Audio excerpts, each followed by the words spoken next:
জুলাই গণহত্যার মামলায় শেখ হাসিনার বিরুদ্ধে আজও সাক্ষ্য গ্রহণ চলছে। আন্তর্জাতিক অপরাধ ট্রাইব্যুনালে আছেন আমাদের স্পেশাল করেসপন্ডেন্ট হাসান জাবেদ।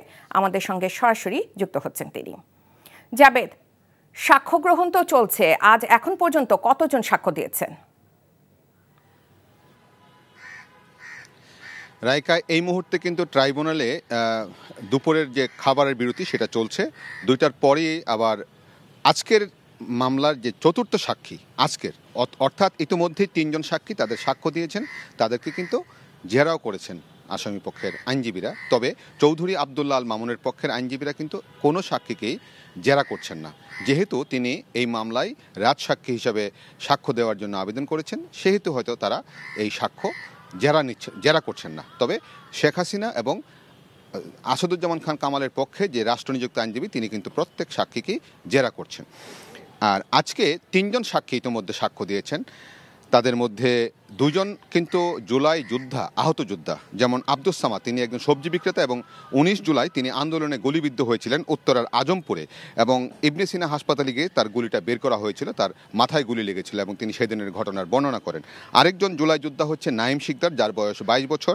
তিনি খুলনায় জুলাই আন্দোলনের 4 আগস্ট আহত হয়েছিলেন, গুলিবিদ্ধ হয়েছিলেন তার পিঠে, এবং তার শরীরে এখন পর্যন্ত 500-র উপরে গুলির যে স্প্লিন্টার সেটা আছে, এবং সেজন্য তিনি খুব কষ্ট পাচ্ছেন। এখনও তিনি চিকিৎসা নিচ্ছেন বাংলাদেশ মেডিকেল, যেটা সাবেক পিজি হাসপাতাল, সেখানে চিকিৎসা নিচ্ছেন।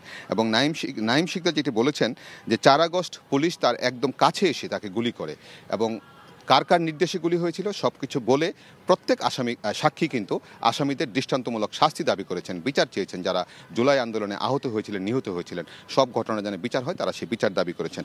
আরেকজন সাক্ষী দিয়েছেন মিজান মিয়া, তিনি বরগুনা বাড়ি, এবং তিনি ঢাকায় থাকতেন, এবং তিনি বলছেন যে তার কাছ থেকে সামনে থেকে একজন জুলাই যোদ্ধা গুলিবিদ্ধ, তার বাড়ি থেকে যে পুলিশ গুলিটা উদ্ধার করে, মানে গুলিটা বের করার পর যে বাড়িতে গুলিটা রাখছিল সেই গুলিটা তদন্ত কর্মকর্তা উদ্ধার করে, তখন তার সামনে এটা জব্দ হয়। তিনি আসলে জব্দ তালিকা করার সময় তিনি স্বাক্ষর দিয়েছিলেন, তিনি উপস্থিত ছিলেন। এই হচ্ছে উনি একজন সাক্ষী।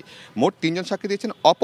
এখন যেটা সাক্ষী দিবেন, আশুলিয়ায় যে 6 জনকে যে পুড়িয়ে হত্যা করে লাশ পুড়িয়ে দেওয়া হয়েছিল, সেই ঘটনার সজল নামে একজন নিহত হয়েছিল, সজলের মা সাক্ষী দিবেন। তো এই হচ্ছে আজকে। এবং আজকে আরেকটা জিনিস বলি, ট্রাইব্যুনালের যে প্রসিকিউটর মিজানুল ইসলাম, তিনি জানিয়েছেন যে অক্টোবরের প্রথম সপ্তাহে এই শেখ হাসিনা সহ 3 জন আসামির বিরুদ্ধে সাক্ষ্য গ্রহণটা হয়তো শেষ হতে পারে।